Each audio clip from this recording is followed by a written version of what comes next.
Kidney fail है, 24 घंटे में एक बार भोजन करते हैं, 9-10 बजे जो मिला बस, रात्रि में एक कवल भी नहीं, जो दवा मिली वो दवा खा ली। हम पाने के लिए नहीं जी रहे, हम जीने के लिए पा रहे हैं, और जी रहे हैं भगवान के लिए। ये बता रहे हैं कि जब तुम स्वस्थ हो तो तुम क्यों नहीं ऐसा कर सकते। भगवान के लिए तुम्हारा जीवन है, थोड़ा अन्न पा के देखो, धुआंधार भजन होगा। रोज कदम लड़खड़ाते हैं इधर आने के लिए, ना एकांत शांत बैठे हो। इससे बढ़कर के क्या होगा, जो चल रहा है उसको रोक करके और कुछ क्या जानना है। अब हमको कुछ पढ़ना थोड़ी है, कोई सिद्धांत थोड़ी जानने है, हमको कोई चलना थोड़ी कि अब हमको क्या चलना है, कैसे, सब हो गया है। बस इतना जो चल रहा है उसको देखते रहे, उसको सुनते रहे। आप लोगों को चाहिए एक बार शरीर को तोड़ो, आहार, उचित आहार दो, आराम से चल पाओ, आराम से दिनचर्या हो जाए। हमारी किडनी फेल दिनचर्या हो रही है तो तुम्हारी क्यों नहीं। हमारी दिनचर्या छोटी मोटी है, 1 बजे बैठ गए थे, 1 बजे बैठ गए थे, 3 बजे चल के आए हैं, जल्दी जल्दी करके सत्संग, झूला, एकांतिक, फिर आसन में बैठना। ऐसी दिनचर्या थोड़ी होती साधु की। 1 मिनट का समय नहीं, 1 मिनट का समय नहीं। कभी ऐसे नहीं कि व्यर्थ बैठे हुए चलो हंसी मजाक हो, 1 मिनट नहीं। आप लोगों को तो पूरा का पूरा समय है। अगर स्वयं के भोक्ता बनोगे तब तो फिर गड़बड़। स्वयं में कोई नहीं, भूख को अन्न चाहिए, जिस इंद्री को जितना विषय धर्मयुक्त चाहिए उतना दे दो थोड़ा, और खूब भजन करो। भजन से सब मन शांत हो जाएगा। भजन नहीं करोगे तो सुन ले और सुना ले, कोई फर्क नहीं पड़ेगा इस मन पे। बहुत बलवान मन है, बलवान है, दृढ़ है, चंचल है, विषयगामी है। मन की चंचलता तभी तक बाधक होती है जब तक स्वयं में कुछ भी कामना का अंश रहता है, काम का अंश रहता है। काम का अंश ऐसा बना लो शरीर की भोग लायक ही न रहे, भोग लायक ही न रहे। हाथ उठा के इधर रखने में परेशानी महसूस हो, करवट लेने में थकान महसूस हो, इतना क्षीण कर दो शरीर को, तो देखो अध्यात्म बल जागृत हो जाएगा। अब पेट निकल रहे हैं, चर्बी चढ़ रही है, तो अब फिर काम तो सताएगा ही। उचित भोजन, कुछ देर आसन में बैठो, मर थोड़ी जाओगे। कम से कम 30 मिनट तो बैठो। वैसे तो 48 मिनट बैठना चाहिए, 2 घड़ी, पर 30 मिनट तो बैठो। पद्मासन में, सिद्धासन में बैठो, शांत परमात्मा का चिंता। साधु हो, भगवत मार्ग के पथिक हो, यदि गृहस्थ हो तो भी तो भगवत मार्ग के पथिक तो हो ही। अरे 30 मिनट आसन में बैठो तो ठीक होने लगोगे। पद्मासन में, सिद्धासन, अब शरीर को इतना दुलार किए हुए हो कि कठोरता में आ ही नहीं रहे हो। तुम इंद्रिय मन की विलासिता को अपनी विलासिता समझोगे जब तक, तो काम का अंश सर्वथा निवृत्त नहीं होगा और मन चंचल बना रहेगा। देहाभिमाने गलिते विज्ञाते परमात्मनि, यत्र यत्र मनो याति तत्र तत्र परामृतम। देहाभिमान गलित हो जाने पर परमात्म तत्व का बोध हो जाता है। तब जहां जहां मन जाता है वहां वहां परमात्म तत्व का अनुभव होता है। इसलिए उसकी अखंड समाधि रहती है, सहज समाधि रहती है। अगर मन जाता भी है तो जहां जहां जाता है वहां वो परमात्मा को देखता है। तस्याहम निग्रहम मन्ये वायुरिव सुदुष्करम। अर्जुन जी कह रहे हैं मन बड़ा बलवान है, बड़ा दृढ़ है, प्रमथन स्वभाव वाला है, चंचल है, इसको रोक लेना बहुत कठिन समझते हैं। जैसे आकाश में विचरण करते हुए वायु को कोई मुट्ठी में नहीं पकड़ सकता, ऐसे ही विषयों में विचरण करते हुए मन को कोई नहीं पकड़ सकता। इसका निग्रह करने को मैं महान दुष्कर मानता हूं। अब भगवान बोले, असंशयम महाबाहो मनो दुर्निग्रहम चलम अभ्यासेन तु कौन्तेय।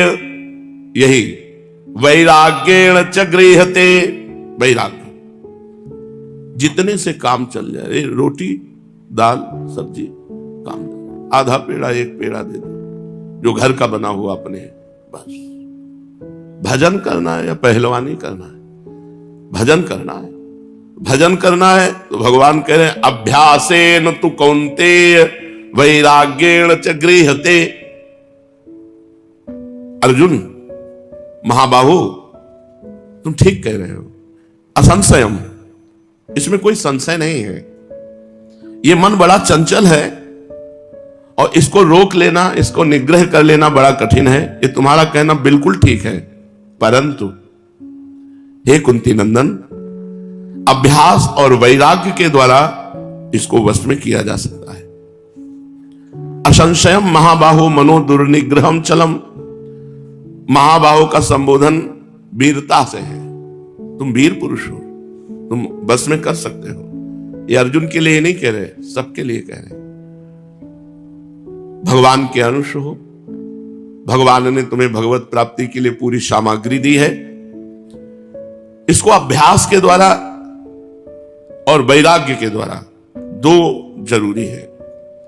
अभ्यास करते हुए कभी उकताना नहीं चाहिए, धैर्य पूर्वक, वीरता पूर्वक। चंचलता के कारण मन का वश में करना बड़ा कठिन बताया। उसी बात पर भगवान कहते हैं कि तुम जो कहते हो वो असंशयम, एकदम ठीक है, निसंदिग्ध बात, इसमें असंशयम, कोई संशय नहीं है। मन बड़ा चंचल है, इसको वश में करना बड़ा कठिन है, पर वश में किया जा सकता है। तू माने परंतु इसे वश में किया जा सकता है। कैसे? अभ्यासेन तु कौन्तेय वैराग्येण च गृह्यते। अर्जुन की माता कुंती बहुत विवेकवती तथा भोगों से विरक्त रहने वाली है, इसलिए कुंती माता का संबंध स्थापित करते हुए कौन्तेय कह के भगवान ने कि तुम एक महापुरुष के बेटा हो, ऐसा ना कहो कि तुम मन को वश में नहीं कर सकते। कुंती ने भगवान श्री कृष्ण से विपत्ति पल पल में मांगी थी कि हर पल विपत्ति रहे। ऐसी तुम मां के बेटे हो कि जो हर पल विपत्ति मांगती है। ऐसा वरदान मांगने वाला इतिहास में नहीं मिलता कि जो भगवान से दुख और विपत्ति मांगे। इसलिए भगवान ने कौन्तेय संबोधन देकर भगवान अर्जुन को कुंती माता की याद दिलाते हैं कि जैसे तुम्हारी माता कुंती बड़ी विरक्त है, ऐसे ही तुम भी संसार से विरक्त होकर परमात्मा में लगो। मन को संसार से हटाकर परमात्मा में लगाओ। भगवान ने दो बातें बताई, अभ्यास और वैराग्य। अभ्यास, पीछे 8 सूत्र बताए गए थे अभ्यास के। अपने लक्ष्य से मन हटकर जब जाए तो उसे बार बार हटा करके लक्ष्य में लगाना, या जहां मन जाए वहीं भगवान का भाव करना। इस तरह से 8 सूत्र बताए गए थे। तो अभ्यास बार बार करने से सिद्धि प्राप्त हो जाती है, अर्थात मन वश में हो जाता है। नियत समय पे, पहले आज भी उतने समय स्नान होता है पर वो दिनचर्या नहीं है। 2 बजे दोपहर के स्नान करके बैठ जाते थे आसन में। तो स्नान करते ही नशा चढ़ जाता था। अगर हमें किसी से बात करनी पड़ती थी तो हमारी आंखें नहीं खुलती थी, समाधि की तरफ हमारी वृत्ति हो जाती थी, शांत एकदम। समय का इतना बड़ा प्रभाव कि उस समय ध्यान का है। अगर आवश्यकता पड़ी बात करने की तो बात करने की हिम्मत नहीं होती थी, बार बार मन डूब जाता था। नियत समय पर निरंतर नाम रूप लीला धाम। अपने पास अस्त्र हैं, जैसे एक अस्त्रवेत्ता के पास तुड़ीर में बहुत से बाण होते हैं, ऐसे साधक के पास मन को लगाने के लिए बहुत सी बातें होनी चाहिए। वो एक बात में नहीं लगेगा। पवित्र मंत्र चल रहा है, देखा कि मंत्र से थक रहा है, राधा वल्लभ से हरिवंश, राधा वल्लभ से हरिवंश, राधा वल्लभ से, देखा इसमें भी अरुचि कर रहा है, चलो चतुराशी जी में, चलो सुधा निधि में, चलो सेवक वाणी में। देखा इसमें भी थक रहा है, कहीं लगने, चलो सत्संग सुनते हैं। हमारे पास ऐसे बाण होने चाहिए जैसे एक अस्त्रवेत्ता के पास एक बाण काम नहीं किया तो दूसरा बाण, तीसरा बाण, चौथे में तो लग ही जाएगा। ऐसे हमारे पास कई सूत्र होने चाहिए। जब कहीं नहीं लग रहा तो फंसा दिया राधा राधा राधा राधा राधा राधा, राधा नाम में फंसा दे। हमको इसको छोड़ना नहीं है, बख्शना नहीं है। नियत समय पर आसन में बैठने का अभ्यास और निरंतर इसको भगवान में लगाने का अभ्यास।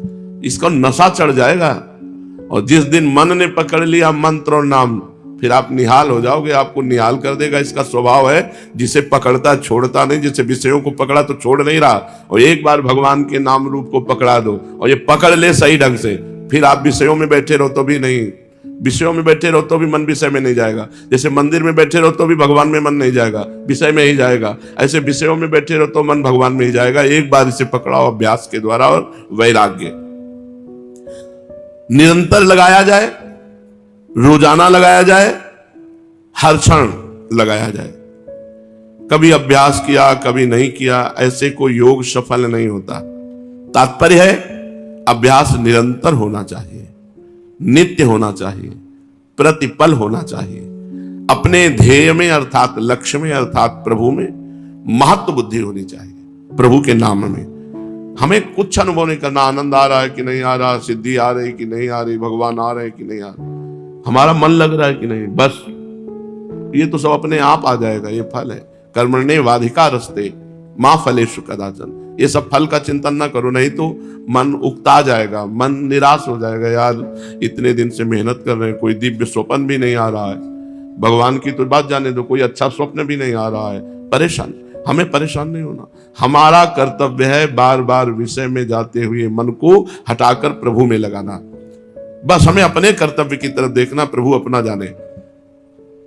तात्पर्य है अभ्यास निरंतर होना चाहिए, अपने साधन में महत्व होना चाहिए। इस तरह अभ्यास करने से अभ्यास दृढ़ हो जाता है। अपना जो लक्ष्य बनाया उसमें मनोवृत्ति को लगाए, दूसरी वृत्ति आ जाए, दूसरा कुछ भी चिंतन आ जाए, उसकी उपेक्षा कर दे, उदासीन हो जाए। कोई घटना, कोई परिस्थिति, कोई भोग, आवश्यक थोड़ी कि केवल भोगों की तरफ ही मन जाए। कोई घटना तुम्हारे मन को घसीट सकती है, कोई भोग भगवान से विमुख कर सकता है। तो जहां जहां मन चला जाए वहां वहां से अपने मन को अपने लक्ष्य में लगाओ। जब साधक ध्यान करने बैठे तब सबसे पहले श्वासों को खींचे और छोड़े। जब भजन के लिए बैठे, जरूर करो यार, आसन में बैठो, करके देखो, बहुत लाभ मिलेगा। सीधी श्वास खींचो, आराम से भरो, फिर आराम से छोड़ दो, फिर आराम से भरो, फिर आराम से छोड़ दो। ऐसा 10 बार करो और फिर ये विचार करें कि मैं संसार का चिंतन छोड़ करके अब भगवान के भजन में, भगवान के ध्यान में लग रहा हूं। भगवान का चिंतन करना प्रारंभ करे और जब जब मन जहां जहां जाए वहां से हटा हटा करके प्रभु में लगाने की कोशिश करे। या जहां जहां मन जाए वासुदेवा सर्वम, सब में भगवान है, ऐसी भावना करे। भगवान के नाम का जप करे, पर जप में 2 बातों का ख्याल रखे। ये बहुत अनुभव की बात बताई जा रही है। आप ध्यान देना, जल्दी जल्दी नाम जपने में, नाम जब चल रहा हो मन भाग जाएगा, और उसको ब्रेक में लगाओ और धीरे से लाओ। राधा राधा, और वो विचलित होगा। अब इतने में हम लिख दिए पूरा राधा राधा। अब अपने तो बता रहे हैं, ने पूरा मंत्र पूरा प्रारंभ से लेकर के अंतिम तक पूरा ऐसे लिखा, पूरा दिखाई देना चाहिए। हर बार हर जप में हर बार मंत्र पूरा लिखना है, हर बार पूरा मंत्र दर्शन करना है, मंत्र सुनना है, भागने का चांस ही नहीं रहता। अब राधा राधा राधा राधा राधा राधा राधा, अब ये पूरा प्लानिंग करता रहेगा, राधा राधा चलता रहेगा। कह रहे हैं कि नाम जप करे पर 2 बातों का ख्याल रहे। एक तो नाम के उच्चारण को पूरा सुनाई देना चाहिए, और दूसरा नाम के जप में अंतराय बीच में नहीं आना चाहिए। राधा राधा, इतने में एक राधा और हम बोल सकते थे, खाली नहीं जाना चाहिए। लंबा खींचो, अंतराय मत रखो, सुनो और देखो। उसी नाम को देखो, लिखा है कि नहीं सामने तुम्हारे, उसी को सुनो। बहुत आराम से जपना। कोई गिनती से भगवान मिलते हैं क्या? भगवान गिनती से नहीं मिलते। सब गिनती पिनती तो शुरुआत की बातें हैं। मन को डुबाना है। माला तो कर में फिरे, जिभ्या फिरे मुख माही, मनुआ तो 34 फिरे, ये तो सुमिरन नाई। सुमिरन तो राधा राधा, हृदय द्रवित हुआ जा रहा है, राधा राधा पुकार रहे हो। राधा भले ही कम जप हो, लेकिन ध्यान पूर्वक जप हो। अब उसको अभ्यास मत छोड़ना आप लोग। 1000 बार ऐसे कहे राधा राधा राधा, 1000 बार, और 100 बार ऐसे कहे, और 1 बार ऐसे। 1 बार आपने मानसिक किया तो 1000 बार वाचिक का फल प्राप्त होगा। 1000 बार राधा राधा वाचिक का फल एक मानसिक में, पर पूरा तन्मयता पूर्वक। पर इसको लेकर के आप वाचिक मत छोड़ देना, नहीं तो किसी काम की नहीं रह जाओगे। क्रम बाई क्रम जब आता है, वाचिक से उपांश, उपांश से मानसिक, तब वो सिद्ध हो जाता है। जिस नाम का उच्चारण किया जाए, मन के नेत्रों से निगरानी रखी जाए कि पूरा लिखा कि नहीं लिखा। पूरा आराम से लिख करके, सुन करके, तब आगे बढ़ो।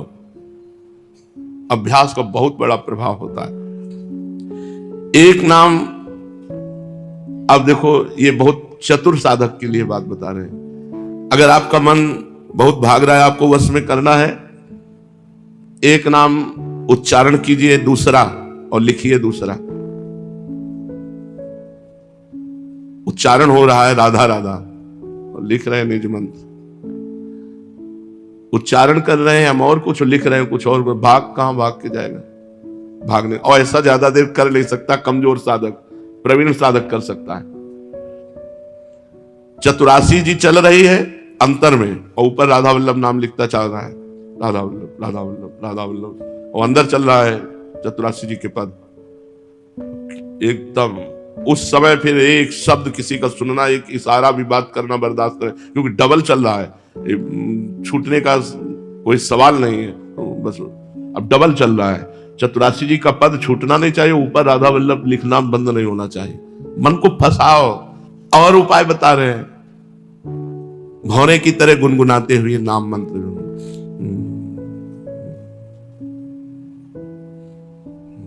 बस गुनगुना रहे हैं, अंदर निज मंत्र चल रहा है, उसको दिमाग में पूरे छाए हुए हैं। और बता रहे हैं उपाय, राग रागिनियों की धुन में मिला करके, किसी भी ध्वनि में, फिल्मी ध्वनि में ही सही, जोड़ लिया उसको। अपना मन जिस ध्वनि में लग रहा है उसी ध्वनि में जोड़ लिया, और राग रागिनी ध्वनि में लेकर के उसको गान कर, बार बार गान कर। जब इस तरह हम नाम में बार बार मन को लगाते हैं, तो हमारा अभ्यास दृढ़ होता है।